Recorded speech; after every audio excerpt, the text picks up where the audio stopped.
सो ये वाली topper list है जो हमारा टेस्ट हुआ था 5 अप्रैल को। ये फुल सिलेबस वाले स्टूडेंट्स है, पलक शाह, सोहम बख्शी, नंदिता, ताइमिया, मारिया, मेघा, आहान, अमन, भूमि, जाकिर, आद्या, कपिल मेरा भी नाम है, गरिमा, व्रज, रुपेंद्र, नाइशा, समृता। और ये वो स्टूडेंट्स हैं जिन्होंने ओनली बायो वाले टेस्ट दिए। प्रियंका, सिया, आभा, आग्नेव, सुहानी, अभिषिक्ता, किशिका, आलोक, आदित्य, दीपांजन, श्रेया और श्रेया श्रुति, है ना। जो सिली मिस्टेक्स है बायो में वो रिड्यूस हो रही हैं, दैट इज गुड। आप शर्मा सर का भी जब वीडियो देखेंगे जिसमें उन्होंने एक्सप्लेन किया कौन से क्वेश्चंस 5 अप्रैल के बायो के अंदर थोड़े ट्रिकी थे, बच्चे फिर भी फंस गए, but those questions are reducing. पहले 5-5, 6-6 क्वेश्चन में फंसे थे, अब वो 3 या 4 रह गए, तो दैट इज गुड न्यूज। ध्यान रखना है गाइस, हम आपके इतने सारे टेस्ट इसी वजह से करा रहे हैं कि आप जितने टेस्ट देंगे आपको चीज़ों की फील आना चालू हो जाएगा। ज़्यादातर लोगों के साथ प्रॉब्लम ये होती है, एग्जाम में मुंह उठा के पहुंच जाते हैं। आप यदि 7 मई को मुंह उठा के पहुंच गए, आपने उससे पहले टेस्ट नहीं लिखे, जो माहौल है वो आपको परफॉर्म नहीं करने देगा। आप 1.5 घंटे एग्जाम के बाहर खड़े होंगे, उसके बाद पहुंचेंगे, बैठ जाएंगे और फिर वहां पे आपको 200 मिनट एक जगह पे बैठ के सुपर फोकस के साथ परफॉर्म करना है। It is not easy. तो उसी लिए हम इस महीने आपके दबा के फुल सिलेबस मॉक टेस्ट करा रहे हैं। ये वाला फुल सिलेबस मॉक टेस्ट हुआ था 5 अप्रैल को। होपफुली आप लोग इसे बिल्कुल उसी तरीके से दे रहे हैं जैसे नीट का एग्जाम होगा। Clock on the wall, wrist watch नहीं है।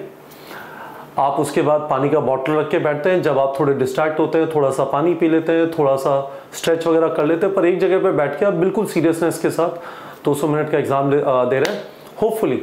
और हम आपके टेस्ट लेते रहेंगे all the way up to NEET exam. Daily आपके सामने आते रहेंगे। शर्मा सर का वीडियो देखिए और देखिए इन 3 क्वेश्चंस के अंदर करेक्ट परसेंटेज कम क्यों रहा। दीज वर दो special questions of the bio portion which was conducted on 5 अप्रैल। तो शर्मा सर का वीडियो देखिए बच्चों। क्या हाल है आप सबके। मेरा नाम डॉक्टर एनके शर्मा है। Master class in biology test series चल रही है 2023 नीट एंट्रेंस एग्जाम के लिए। FST 3 फुल सिलेबस टेस्ट 3 आप देख चुके हैं और हमेशा की तरह हर टेस्ट में मैं एक questions with least correct percentage उसको यहां पर डिस्कस कर रहा हूं। ये वो क्वेश्चंस हैं जिसको हमने एनालाइज किया और आप जो हजारों बच्चे इस टेस्ट को दे रहे हैं, सबसे ज्यादा गलत कौन से क्वेश्चन हुए हैं। जैसा कि आप जानते हैं कि ये जो फुल सिलेबस टेस्ट है इसमें मैंने आपको एक वीडियो सॉल्यूशन हर एक क्वेश्चन के साथ में प्रोवाइड किया हुआ है। उसमें हमने काफी कुछ डिस्कस किया है। इसके बावजूद थोड़ा सा डिटेल में इन क्वेश्चंस को करेंगे जिनमें हमने देखा कि कुछ कंफ्यूजन क्रिएट हुआ है।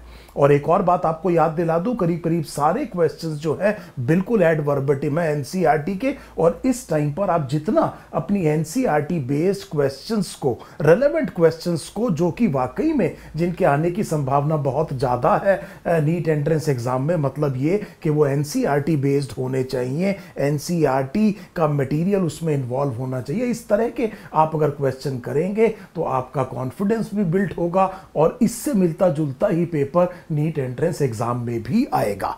तो चलिए बहुत जल्दी शुरू करते हैं। आज ज्यादा इस वाले टेस्ट में आपने काफी अच्छा किया है। बहुत ही खुशी की बात है कि केवल 4 क्वेश्चंस हैं जो मुझे ऐसा लगता है कि मुझे आपके साथ डिस्कस करने चाहिए। इसमें भी एक मैं आपसे बहुत इंपॉर्टेंट बात बता रहा हूं, मुझे ये चीज बहुत अच्छी लग रही है। अभी मैं बहुत सारे वीडियोस डाल रहा हूं एक्सप्लेन्ड में और डालूंगा। आप खूब सारे मैं वीडियोस डालूंगा। जो भी आपकी परेशानी है एंट्रेंस में जाने से पहले उसको हम कर लेते हैं, क्योंकि ये चीज हमारे हाथ में है। हम वो काम करना चाहते हैं जो हमारे हाथ में है। अगर 7 मई को 2 बजे हम एंट्रेंस एग्जाम में चले जाएंगे, उससे पहले हमें अपनी तरफ से पूरा एफर्ट डाल देना है। इसीलिए एक तो चैनल को सब्सक्राइब कीजिए, अपना ये बताइए कि क्या क्या आपको रिक्वायरमेंट है ताकि मैं उसको आपके साथ डिस्कस कर सकूं to the best of my capabilities. तो ये क्वेश्चन था कि ये डायग्राम देखिए और फ्लोएम टिश्यू का और करेक्ट स्टेटमेंट्स आपको बतानी है।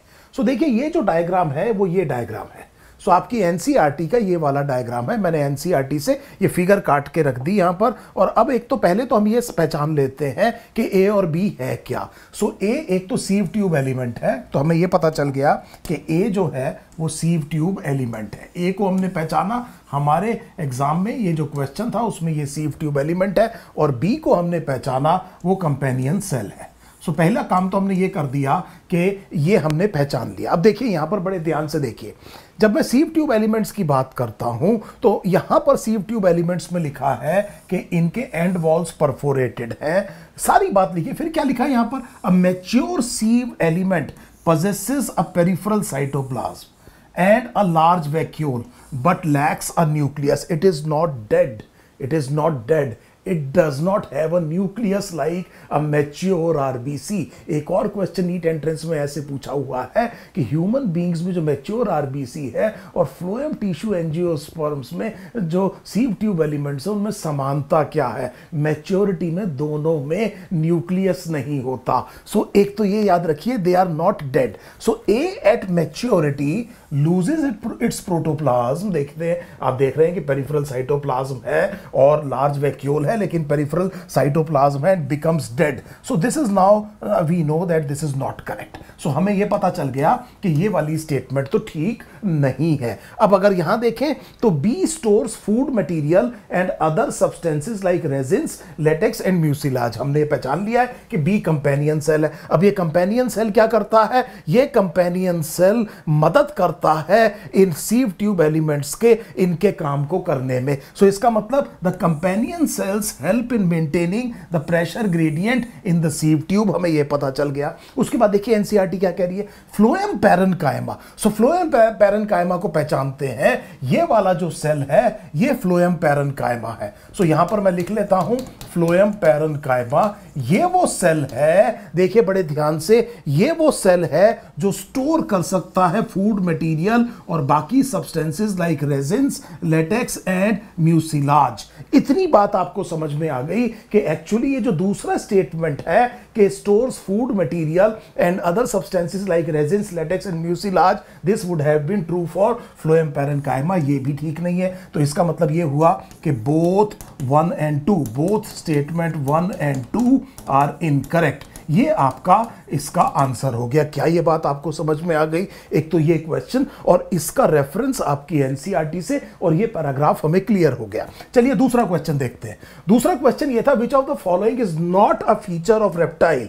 सो कई बारी it is a very good habit कि अगर आप इस चीज को एग्जाम में अंडरलाइन कर लें या हाईलाइट कर लें कि आपको नॉट अ फीचर बताना है। अक्सर मैंने देखा है कई बारी एक्सेप्ट नहीं पढ़ा जाता, नॉट ट्रू में नॉट भूल जाते हैं और पहला ही जो स्टेटमेंट है वो कई बार आंसर लगा देते हैं, घर आके पता चलता है कि नॉट ट्रू लिखा था या एक्सेप्ट लिखा था। तो बेहतर है कि आप सबसे पहले अपने क्वेश्चन को समझ लीजिए। अब देखिए यहां पर ये लिखा है कि ट्रू नहीं है और यहां लिखा है डर्मल स्केल्स एंड स्क्यूट्स। सो बड़े ध्यान से देखिए, डर्मल स्केल्स और स्क्यूट्स। अब देखिए बड़े ध्यान से, रेप्टाइल में ये जो स्केल्स या स्क्यूट्स जिसे आप कह रहे हैं ये डर्मल नहीं होते बेटे, ये एपिडर्मल है। So these are epidermal. This was the mistake in the question. ये क्वेश्चन में मिस्टेक थी। मुझे उम्मीद है आप बहुत आसानी से समझ गए। आपकी एनसीईआरटी में प्लीज ट्राई टू रिमेंबर, ये जो स्केल अगर आप फिशेस में देखेंगे तो डर्मल होंगे, लेकिन अगर आप रेप्टाइल में देखेंगे तो ये एपिडर्मल है। क्या ये बात आपको क्लियर हो गई? एक और चीज आपसे क्वेश्चन पूछा जा सकता है कि क्या आप स्केल को कंपेयर और कंट्रास्ट कर सकते हैं जो फिशेस और रेप्टाइल्स में मिलता है? तो ये देखिए बड़े ध्यान से, ड्राई है, कॉर्निफाइड हैं और आप जानते हैं वाटर लॉस को प्रिवेंट करना बहुत जरूरी है। Terrestrial organism must conserve water. हालांकि एम्फीबियंस ने लैंड पर आने की कोशिश करी, लेकिन ट्रूली सक्सेसफुल वर्टिब्रेट जो सबसे पहले लैंड पर सक्सेसफुल हो पाए वो रेप्टाइल्स थे। रेप्टाइल्स में काफी एडेप्टेशंस है वाटर लॉस को प्रिवेंट करने के लिए। अगर लाइफ को लैंड पर सर्वाइव करना है तो उसे पानी बचाना है। याद कीजिए excretory products and there elimination में यूरिक एसिड का क्या फायदा है, कैसे पानी बच सकता है, ये जितनी भी चीजें हैं सब आप कोरिलेट कर सकते हैं। सो क्या ये बात समझ में आ गई? एक और चीज आपकी एनसीईआरटी में शायद नहीं है, लेकिन इसके बावजूद याद रखिएगा कि रेप्टाइल्स, बर्ड्स और मैमल्स ये जो 3 ग्रुप है इनमें एमनियॉन होता है, एमनियोटिक एग है। इसका मतलब जो डेवलपिंग एम्ब्रायो है उसके चारों तरफ एक मेम्ब्रेन होती है और इसमें फ्लूइड होती है। इससे फायदा यह है कि इसका डेसिकेशन या ड्राइंग नहीं होगा और टेरेस्ट्रियल एनवायरनमेंट में ये तीनों बहुत ज्यादा सक्सेसफुल है। उसकी सबसे बड़ी वजह यह है कि इनमें एमनियोटिक एग है। मुझे उम्मीद है यहां पर यह क्वेश्चन एनसीईआरटी से और लाइन और जल्दीबाजी में जो आपने गलती की होगी आपको समझ में आ गया। आगे चलते हैं। देखिए एक और क्वेश्चन है, incomplete dominance results in. So incomplete dominance results in, so offspring having a trait identical to one of the parents.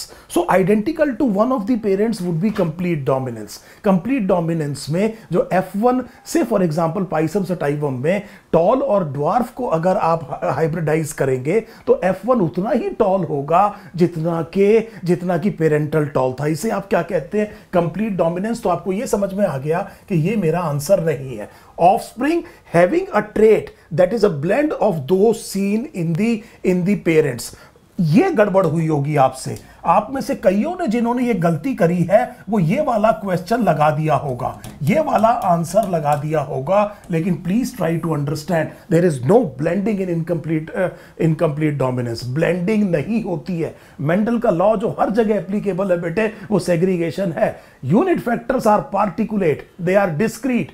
कोई जूस नहीं है जो मिक्स हो जाता है जिसे हटा नहीं सकते। पार्टिकल है, डिस्क्रीट है। गैमेट फॉर्मेशन के टाइम पर जो यूनिट फैक्टर्स हैं जो पेयर में होते हैं एक दूसरे से सेपरेट होते हैं। One goes to one gamete, the other goes to other gamete which is followed by random fertilization that restores the normal diploid condition. इस सेपरेशन को सेग्रीगेशन कहा जाता है। एनाफेज 1 में ये सेग्रीगेशन होता है जब होमोलोग्स एक दूसरे से सेपरेट होते हैं। एक और क्वेश्चन मैंने आपको करा दिया। सो ये वो गलती है जो कईयों ने किया। ये ब्लेंडिंग नहीं है बेटे, ये ब्लेंडिंग नहीं है क्योंकि जब आपने पिंक F1 को क्रॉस कराया तब आप क्या देखेंगे कि रेड भी बना और व्हाइट भी बना। सो बड़े ध्यान से देखिए 1:1 फिनोटिपिक रेशो भी आया और जीनोटिपिक रेशो भी आया। इस रेड का बनना और इस व्हाइट का बनना डिस्प्रूव करता है ब्लेंडिंग। एक असर्शन रीजन क्वेश्चन करा रहा हूं।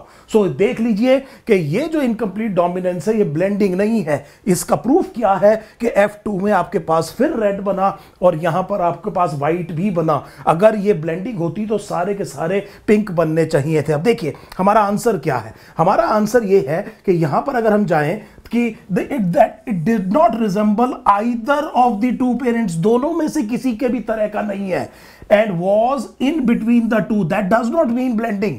उन दोनों के बीच में इसका मतलब ब्लेंडिंग नहीं है। जैसे मैंने आपसे कहा कि ब्लेंडिंग डिस्प्रूव हो रही है, लेकिन किसी को भी, दोनों में से किसी को भी क्या नहीं करता, रिजेंबल नहीं करता। अब आप देखिए ये आइदर शब्द यहां पर आ गया कि एक डिफरेंट ट्रेट है then either of the parents. ये हमारा आंसर है। मुझे उम्मीद है आपने कहीं हो सकता है आप में से बहुत से बच्चों ने, हमने भी देखा कि इसीलिए मैंने आपको ऑप्शन 2 काफी डिटेल में बताया क्योंकि यही फीडबैक इस टेस्ट सीरीज की सबसे बड़ी स्ट्रेंथ है कि हमें एग्जैक्टली पता है कि आप किस चॉइस में सबसे ज्यादा कंफ्यूज करके क्या गलती कर रहे होंगे और वही मैं आपको यहां पर एक्सप्लेन कर रहा हूं। मुझे उम्मीद है ये बात अब आपको और क्लियर हो गई होगी। एक और क्वेश्चन जो फाइनल क्वेश्चन इस टेस्ट का देखना है, आने की संभावना बहुत कम है बेटे, लेकिन फिर भी याद रखिएगा कि अगर आप 10 साल के पेपर उठा के देखें तो कॉन्फ्रेंस ऑफ पार्टीज पे ये कभी भी एनसीईआरटी के सिलेबस में इंक्लूडेड नहीं था, लेकिन 2-3 बार ये क्वेश्चन पूछा गया है।